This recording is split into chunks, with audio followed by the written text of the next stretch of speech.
Coming up on TekThing, is your system running a little slow? Encrypting external hard drives, secret playlist, tracking your expenses, turning your phone into a desktop, and more. It's all coming up on TekThing. This episode of TekThing is brought to you by Lenovo. I'm Shannon Morse. I'm Patron Builds. And this is TekThing, where we make technology behave. At least on the good days, and ladies and gentlemen, it has been a very good day today. It has, because you know what? What? I am Firefox. You are Firefox. The hair, people. Isn't it awesome? The hair. It's awesome. It matches the logo. Well, I walked in and I was like, wait a minute, what have you, did you dye it all? And you were like, yes. And I'm like, went around to the other side because you were sort of backlit by a giant sunny window. So I could see this, but I couldn't see this. And I was like, wow. Yeah, it's fun. It's a little bit darker than what I wanted, but that's okay. It's kind of Firefoxy, which Darren came up with, and I was like, thanks. You know the beauty of dyeing your hair? If you don't like it, you can just dye it again. You can do it again, yeah. At least until your hair turns into straw and falls out of your head. Very true. Moving on, this is not a hair show. This is a tech show. We're going to be talking about some beautiful things you can do. Chunking's out, but highlights are back. No. At Davis Brown tweets at Patron Builds, can you guys help me with my PC? It used to be able to run CSGO and TF2 at about 200, 500 frames per second. Now it is only doing 100 on low. Ooh. Ow. Ooh. Okay, so Counter-Strike, Global Offensive, awesome, but let's talk about system performance, period. Whether you're talking, Counter-Strike or giant spreadsheets or video editing or just the fact that you're at your mom's house going, wow, Mom, has Dad been downloading weird stuff again? Because the machine is really slow. There are a lot of simple things you can do to max out the performance of the system you already have. Very true. So first up, is Windows updated? Are your drivers updated? Are you running antivirus or anti-malware or both? Is it updated? Yeah, is that updated? Because huge performance drops make me think that maybe something is going on in the background. Dad. Shouldn't be. Why are you blaming Dad? So are all of your other apps off? You haven't been running Chrome or Mozilla Firefox without rebooting for the last 6 weeks, have you? Nothing. That could be a problem. Nothing says slow machine like memory leaks. Yeah. Memory leaks. That's no fun. Why is this app consuming all the memory? Mm-hmm. Have you recently changed your antivirus? Can you turn it off temporarily just to see if that particular application is causing your system to slow down? By the way, try scanning with some other brands of antivirus or anti-malware. Sometimes brand X will catch what brand Y doesn't in terms of weird, horrible stuff going on in the back of your system. Do you regularly defrag your hard drive? Do you trim your SSD? This isn't going to help games other than speeding up the time it takes to load, but it can help a lot if you're constantly loading and saving files, especially big video files. I like iOS Smart Defrag 4. When you install it, watch out because, take the custom installation, don't automatically install everything or you'll end up with like toolbar type crap. But it is a free tool and it is really effective. And I often notice a significant, I notice a difference. I believe in defragging on a regular basis. Also, if you're getting game specific, think about who else uses your computer. Did somebody tweak the CPU settings in the UEFI or BIOS? Yeah. Did somebody change the resolution or the game settings? What kind of GPU are you using too? I'm wondering if, say, for GeForce Experience, maybe they modded your settings. Yeah. Or if you have a little sibling, maybe they modded your settings. I'm going to click totally this. Possible that somebody got on your computer, wanted to play Minecraft, and decided to change the GPU settings. Or somebody who's like, God, I really want all the shadow details on, and why isn't anti-aliasing turned on? And then they've taken your super fast system and turned it into something that looks beautiful at like 8 frames per second, which is completely unplayable. That's like 1992. Oh my goodness. Or 4K gaming. Fury 3, yeah. 4K gaming on a $100 GPU. Doesn't work. What is the last time you cleaned the dust, the fur, the cruft out of your CPU's cooler? Cat fur is the CPU slower downer. Oh, yeah. Is the fan on the cooler still spinning? Don't laugh. I've seen it happen. Is the fan on the GPU cooler still spinning? If your CPU overheats, unlike in the bad old days where it would overheat and boil itself to death and die, it just throttles down the clock speed until it doesn't overheat, until its TDP matches the amount of heat being sucked out by your cooler.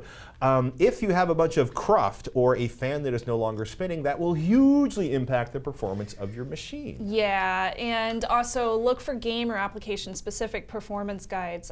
For example, you have this pull up. Yeah, so on Reddit, you can check out this guide for CSGO FPS guide, and then there's other ones as well from different makers. I like how it says CSGO FPS guide and other things. Yeah, sort of 2/3 of an ellipse there. But, you know, it talks about stuff we've talked about, which is basic, like, you know, is your system clean? Is your operating system updated? Have you cleaned the scum out of your machine?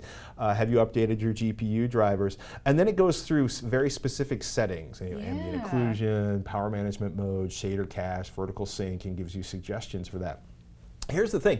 It doesn't matter if you're talking about video games, Photoshop, Premiere engineering applications, architectural design, whatever it is, somewhere out there who lives in that application has probably put together a guide. And it can be incredibly valuable because there's no point in spending $1,000 on, you know, a GPU if the GPU is not actually going to make your engineering application render faster. And there's no point in buying a, you know, 16 billion core, $1,000, you know, server processor if what you really need is more memory. Yeah. So you need to research, find out what's going to make your thing faster, and then decide whether or not it's worth spending that money on your thing to make it faster. Yeah. So hopefully it's an easy fix, given that you used to have much better FPS, and now it's just sadly degraded. Hopefully one of the options that we gave you answered that. Of course, if anybody out there has opinions on what might fix it, you can always email us, ask@tekthing.com. At Phil himself tweets, @Snubs, @TekThing, are old videos available to new patrons? Yes, matter of fact, Snubs just tweeted back to you. All of them are in a secret playlist as well as documented on our Patreon page under creations. And as a matter of fact, we got a new build coming out this week involving a very tiny case and a very fast processor. By the way, if you want TekThing to keep coming each and every week, do us a favor, become a patron at patreon.com/TekThing.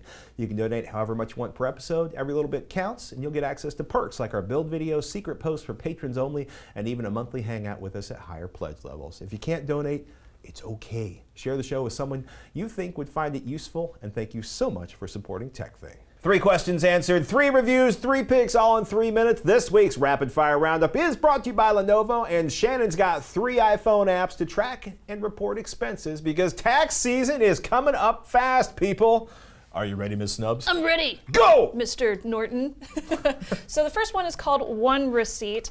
This one is luckily very so much free, and I love that. And it's also very simple to use. It's very easy to upload unlimited pictures of all your different receipts. For example, I had this really crummy receipt. It was completely ruined. There's stuff marked out to protect my friend's privacy. Exactly, but I was able to upload a picture of it just fine, and it was able to be auto rendition, so it's very easy to understand and typed out inside the application itself. And that's kind of the point of all these applications, is they allow you to take pictures of receipts on the fly and compile your entire business trip or whatever on the go. So this one's completely free. That's all it does. It just uploads your receipts and then types them out for you, so it's really easy to understand. Lols, love it. So the second one that I wanted to show you is called Shoeboxed. So this one is a little bit different. It's free up to 5 receipts per month with automatic processing. Nice. So what that means is you'll send it up to their server, and they'll have a group or a team of people that will auto process that receipt for you and type it into your application for you. So that way you don't have to do it yourself. So a lot of times when you have a receipt that looks like this, you have to type it in yourself because the applications are not going to be able to process them correctly and type in everything correctly. They might misspell Kaleidoscope Coffee up at the top or whatever it might be.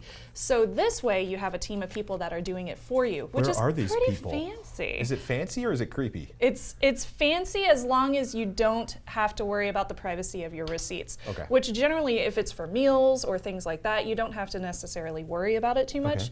If it's things like, I don't know, whoever you go to for your taxes, I wouldn't have somebody do those necessarily because that would freak me out. So plans with Shoeboxed start at $4.99 for 25 receipts per month or $9.99 for 50 auto-processed receipts per month. You can also just DIY them yourself and type in everything for yourself and then take pictures all by yourself, and that is completely free. You can do as many as you want.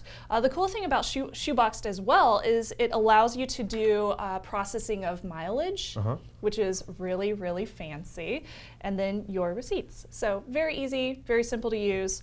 And number 3 is called Expensify. So Expensify is also a free application, and this one just has a little disclaimer, up to 10 auto scans of receipts. So they also do the whole team of people that will process your receipts for you, but you can also type them in yourself if you want to. With this one, it's pretty nice. You can also tie it to a credit card if you want to. You can track track mileage. Another cool perk of this too is you can forward itineraries into Expensify for it to track. Oh, so it's very easy to process your expenses for, say, if you have a business that you do a lot of flights for. So it'll be very easy to track those flights and track any expenses from those specific travel plans that you have. So all three of these are supposed to help you manage a small business or personal receipts that you might want to track. I wouldn't necessarily recommend any of these for a larger business, like Hack5 could be considered a larger business with the Hack Shop. All 4 of its employees. All 4 of its employees, but we have an online store, so that's a lot of receipt tracking. Hack5 is like 4 people. Why can't a receipt management tool like this work for a bigger business like Hack5? So for Hack5, for example, we have a ton of receipts that run through, like for the online store and things of that nature. So because at that point, it's going to take longer to process. And it's also going to be more expensive because none of these applications will allow you to do auto processing unless you pay for it per month. So that's something to keep in mind unless you feel like typing them in the all auto yourself. processing gets expensive fast. Yeah, it does. So the most expensive one that I had shared on here was $9.99, and that was for Shoeboxed. So yeah, it does get expensive pretty quickly. And then of course that's on top of whatever kind of other reporting software that you might use, like if you have QuickBooks, for example, for your small business. Is it because like you were saying, we were talking before, like it takes like up to 24 hours for the receipts to get scanned? Yeah, that is a great point. So if you're doing the auto processing for people to actually scan your receipts in themselves or type them in for your application, then it's going to take a longer time to process. If you just want to do it yourself, you can do it immediately. So that's another important factor to keep in mind too. And that's going to be pretty common amongst any of these expense reporting applications. And the same thing goes with business card scanners too. You know, a lot of those will not be able to read exactly what is written on the business card, especially if you crumple them up in your wallet or something, which I don't recommend. That's very faux pas. Every time I go to try a new, like, you know, business card scan-o-matic, like 80%. They don't work very well. I don't understand why that is. I know. It seems like OCR has gotten actually really good. Exactly, yes. Except the OCR, I need to work when I need it to work. So yeah, you can always email me, ask@tekthing.com, if you have other recommendations. All of these are for iOS, but I will be taking a look at Android ones too in the future, hopefully before April. Yay, tax season. But I do have a small business. I'm contracted, so everything that I do I have to keep track of. Yeah, everybody here is a small business. So I have to keep track of my receipts. It's really important that I keep them all very organized and I'm on top of everything so that my taxes are ready to go in April. Wish me luck. So what happens if you switch to another app or if you switch from iPhone to Android?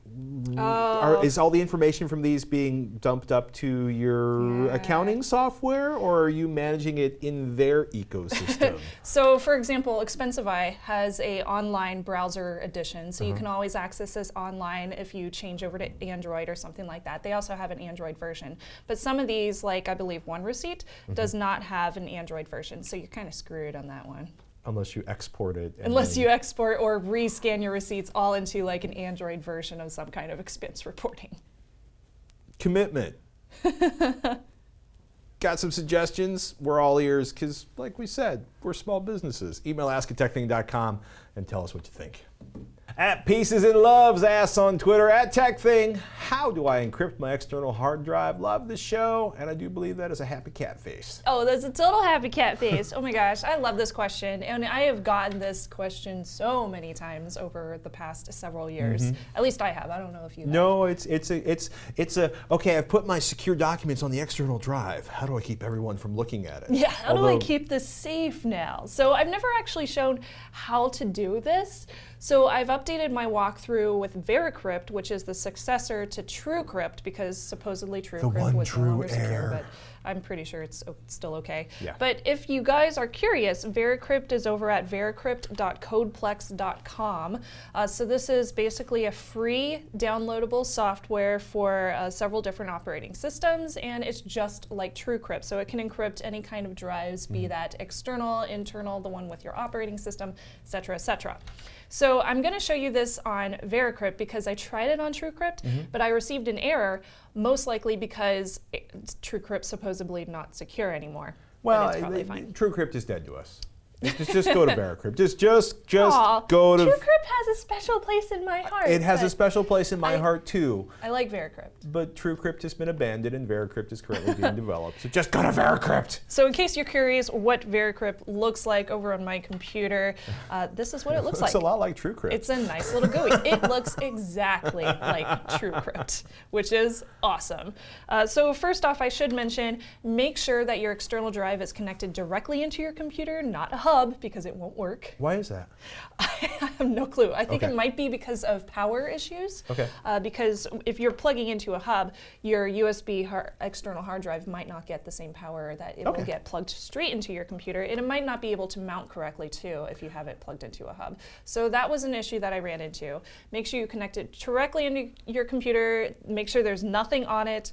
When you do encrypt it for the first time through VeriCrypt, if you have files on it, they're going to be overwritten. The entire thing's going to be encrypted. Okay, so important safety tip, do not cross the streams. Yes. And you are not going to encrypt the data that is already on your hard drive. You are going to encrypt a hard drive and then stuff your data into it. Yeah, exactly. That's a big one. Yep. So also make sure that it's the correct drive letter. Double because, yeah, like double, triple sure. Triple sure. Because if you accidentally encrypt the wrong drive letter, the wrong thing, like your operating system, you're kind of going to be screwed. So that's a really, really important thing. Make sure it's the right drive letter. Okay. Okay, so the total process takes several hours for good encryption, so have some patience, do something analog while you wait.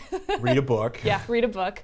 Once it's done, though, you'll be perfectly fine. So I'm going to walk you through the steps via pictures. So it takes several hours to create the initial drive you Yeah. put your stuff into, or once you put your stuff into it, does it take forever to encrypt the stuff? No, so you want to make sure that it's empty, Right. go ahead and encrypt the entire drive, and then put stuff on it, and putting stuff on it takes like, what, 10 minutes? I guess it just depends on But how the big your encrypting files the are. entire drive The takes forever. encryption is the thing that takes forever. So this Got one it. is a 500 gig external hard drive. It's Western Digital. It's a nice little fancy thing.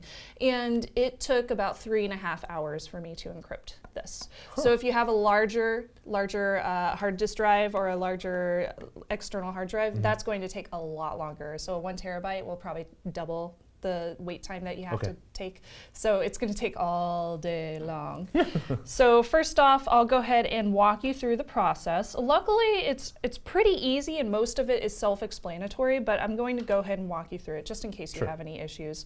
So this is the main picture that you will see.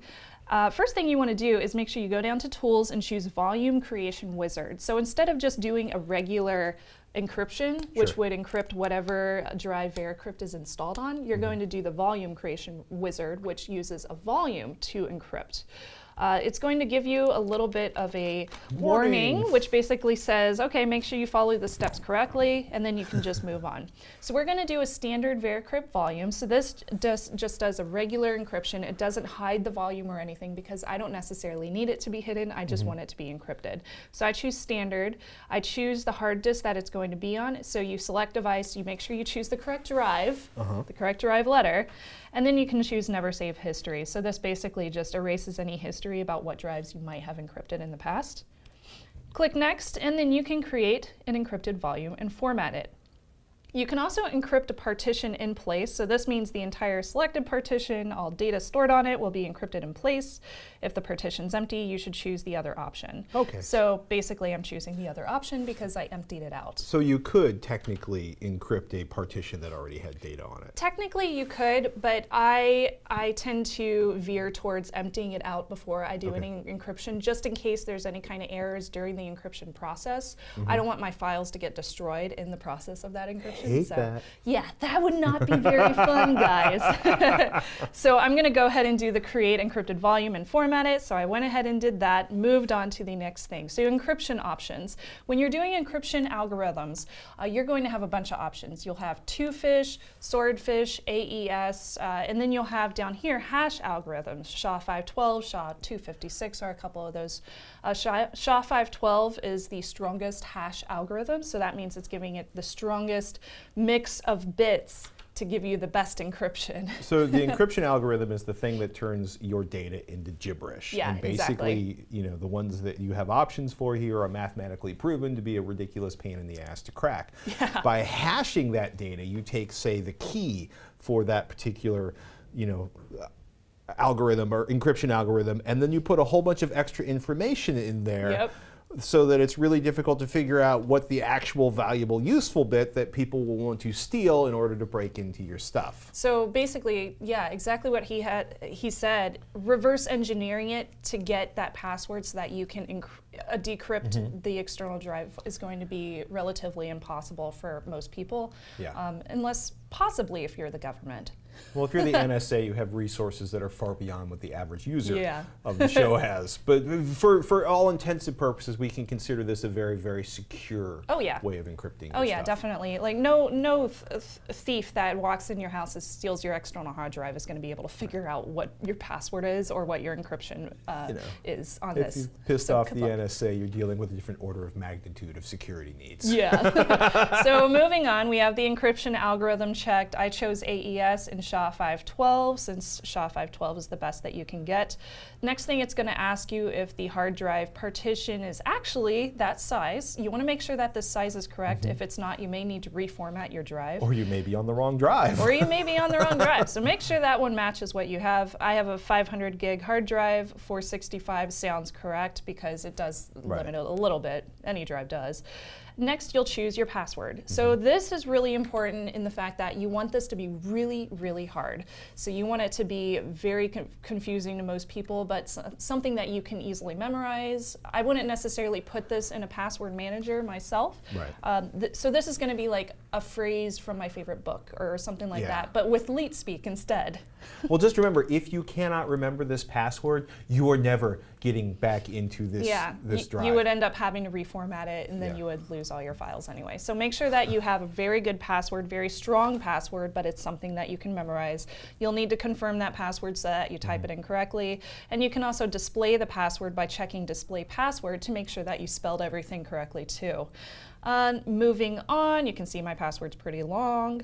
And then you choose whether or not you have large files. So I chose no. If you choose yes, it's going to do like a regular operating system format, like NTFS. If you say no, it's going to turn it into exFAT or FAT. So those are two different hard drive formatting So basically, versions. if you don't have files more than 2 gigabytes, you can choose no. Yeah. I would probably choose large files anyway, because invariably, if I chose small files, it would be like in 3 weeks I would need to put like an 8 gigabyte file on there. So I know exactly what's going on this thing. It's just going to be photographs from like growing up. Okay. So that's all that's going to be on here. I know all of those are like kilobytes, or megabytes, depending on how big the resolution is.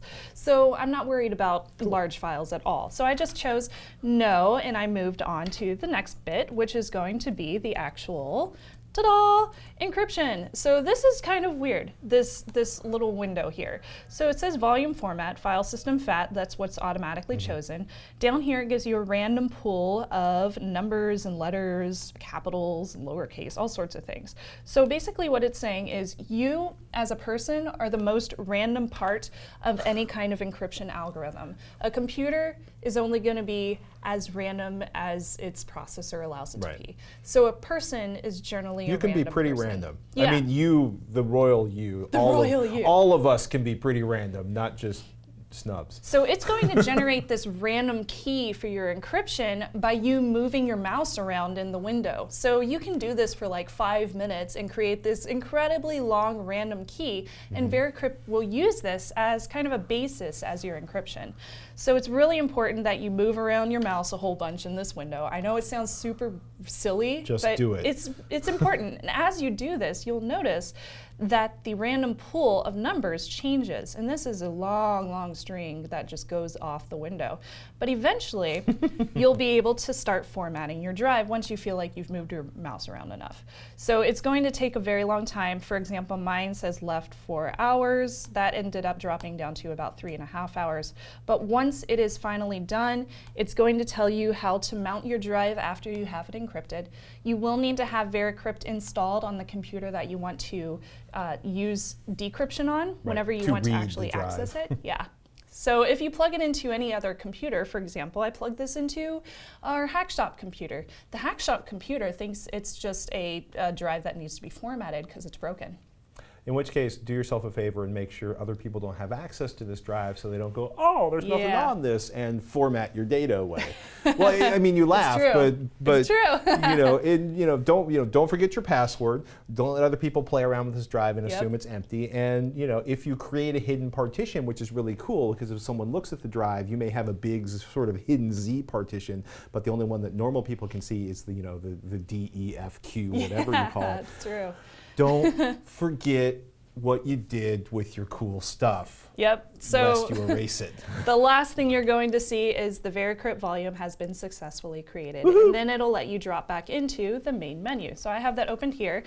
The first thing you want to do is make sure your external hard drive is still plugged in directly to your computer and choose Auto Mount Devices. So this is going to go ahead and mount the device for the first time. It's going to ask for your password, and once it's done, and it'll take a few minutes, it'll show up right here as a new device. Now you'll notice when I started this, the drive letter was D. Now it chooses a random number sign or a random letter signing for whenever it mounts the device. So it's not going to choose the same letter every single time. It'll choose just whatever it feels like. So you'll see it's G, so I can go into my Explorer and I can pull up G, and now that it's unencrypted, I can access my encrypted files now. Yay, but I have to have that password, and Encrypt has to be downloaded on the computer that I want to unencrypt it on. It's a lot of work to encrypt a file that's up on the internet. Encrypt. 3.5 hours to encrypt a ThreatWire picture. Oh my goodness. Always But unmount it it when you're works. done, or leave it connected?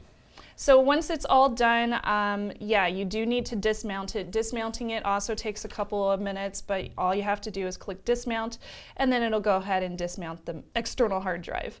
So in this case, I had it open in Windows Explorer, had the picture open, so it says force dismount. Yeah, I want to go ahead and do that. So now it's force dismounted, and I can unplug my external hard drive and let it go ahead and shut down. So it's ready to go. It's encrypted, and anybody that tries to plug it into their computer, they'll need my really random password. Yay. So basically, that's how it works. It works! I was so excited about this. BitLocker, you can only use that if you have a professional edition of Windows, so I was very happy that Encrypt worked on my external hard drive. John writes, hello, Shannon and Patrick. My older brother has started to convert his massive collection of CDs into MP3s and has started to ask me about how to play them on the go. He wants another device to use, not his phone. Apple's iPod Classic would have been perfect, but I do not want to buy used. I am looking for a recommendation for something with 128 gigs or more of storage for $200 or less. But if there is something out there that is good at a higher price point, maybe he would spring for it. Love the show. Thanks for all the work you do. John from Iowa. John, thank you. Thank you, John. And by the way, dude, tell your brother to make FLAC files, not MP3s. FLAC. Yes. Free, lossless audio codec. It's awesome. If he's, if you're in an Apple environment, do Apple lossless files. But if you're playing, just do FLAC, and if you need to down convert them for space, do that on the fly. I'm just saying. Ja. Go lossless. I personally have an astell&kern AK100 that I use a lot for headphone testing and stuff. It is badass. It used to sell for $700 new. You can find one used for like $500. They are no longer sold. Astell&kern currently makes the AK Junior, but that sells for about $498. People seem to really, really like it. It'll handle a pair of 64 gigabyte micro SDs. That said, $500 is a lot of money. For what it's worth, I'm actually scouting for used iPod Classics on Craigslist for use in the car because, well, they have a huge amount of space. They do. I still have my iPod Classic. I won't give it up, man, because that thing is like the best MP3 player, in my opinion. Yeah. For MP3s. Like, it's not the best audio quality nowadays. It's pretty, their audio quality is pretty solid. If you want to use an external amplifier because you have crazy headphones, that's a possibility. But for most of the environments you use a portable player, they're more than enough. My issue is whether or not that little tiny hard drive inside of them is finally going to die. I also really want micro SD cards. Technically, there's 200 gigabyte micro SD cards, but they're incredibly expensive right now, and not all devices will support micro SD cards. So I have seen some iPod Classics for as much as like $450 on eBay for new ones, since they don't necessarily make them anymore. So they're soaring in prices, and it's because it's the last Classic available. Your next best bet, though, I would recommend is from FiiO. So FiiO makes these nice little MP3 players. They have a great rep in the headphone community. I'm sure Patrick can attest to that. They play MP3s, they play FLAC. Yeah. They play, I mean, basically they play high-res audio files. You know, the X3 is a pretty good one. Not the fastest UI, but a fairly sorted out UI, which is important because there's a lot of obscure brands that you'll see where the interface barely runs. But X3s sell for $175 new on Amazon. And of course, remember, as Patrick mentioned, you'll need a micro SD card for storage. The X3 will handle up to 128 gigs for a card. So that's a pretty decent range, and it would make your brother happy. It's totally doable. They make amazing audio gear. Patrick's a big fan, so it would be my recommendation. I've never had much chance to test their stuff out, but I'm hoping to at Can Jam down in LA this spring. And we got another email.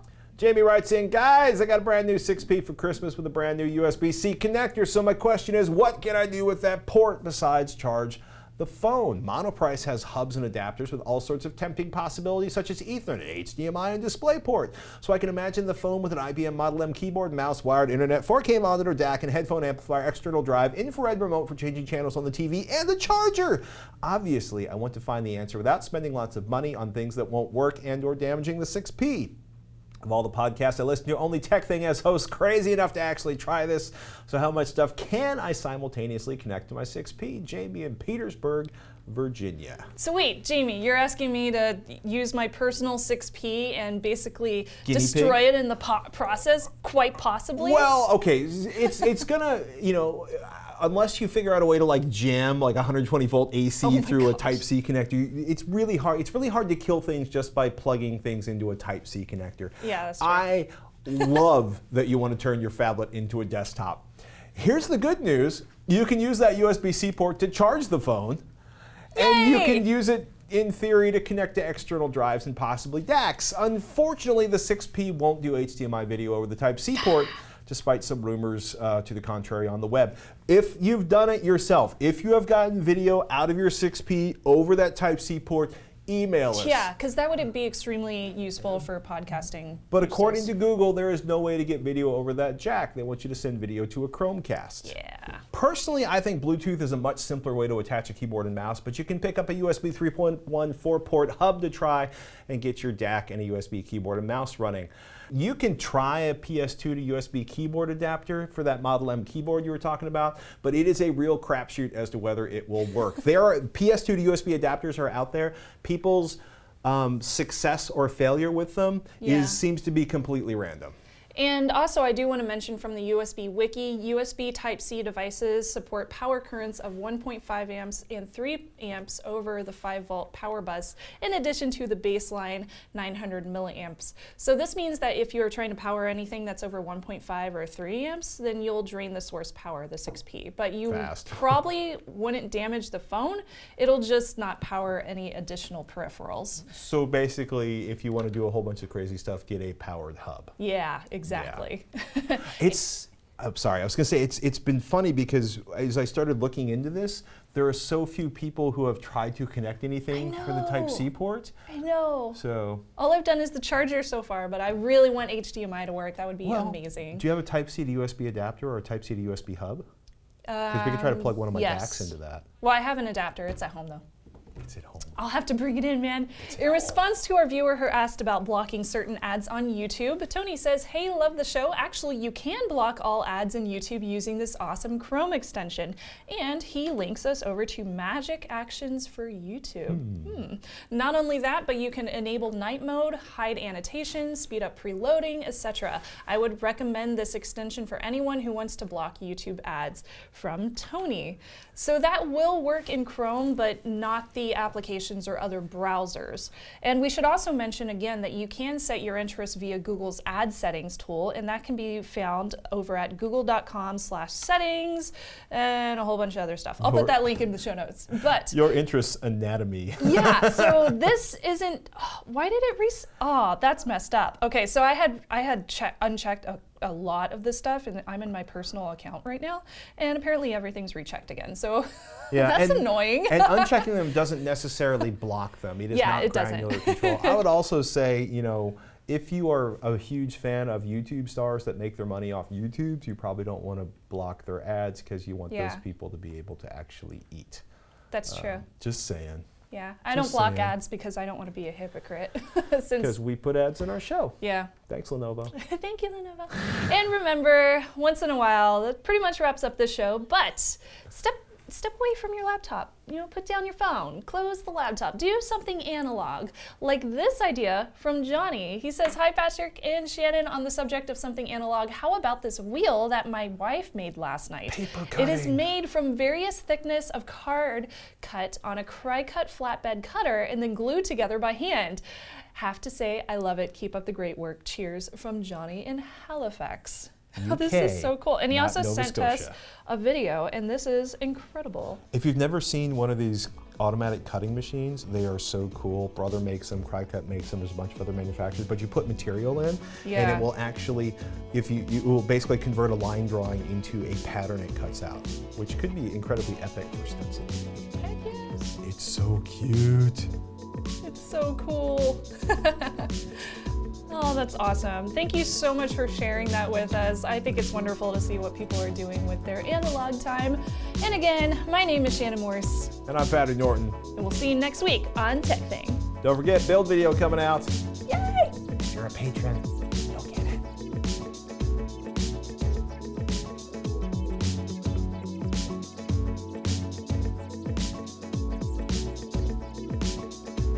As well you should. This, like, wedding pictures? Yeah. Yeah, 4 backups. And before you say to yourself, those kids are paranoid, remember, these kids live in earthquake country. My mom lives in a flood zone. My aunt's been burned out of 3 houses, and we have friends that live in fire country in Southern California and up in the hills. In fact, if you, outside of like a That small... is why we are paranoid. If you do it, if there's like a circle you can draw in Wyoming and Utah, and that's pretty much the only part of the country that doesn't have some type of natural disaster. Oh my gosh. I'm so jelly of those people. And then you can still burn your house to the ground. Because accidents. Or arson, or whatever horrible things. You like the Firefox hair? I'm jamming on the Firefox so hair. fun. I'm not ready to dye my own hair because I have no hair. I have a Firefox mustache. We'll see you next week.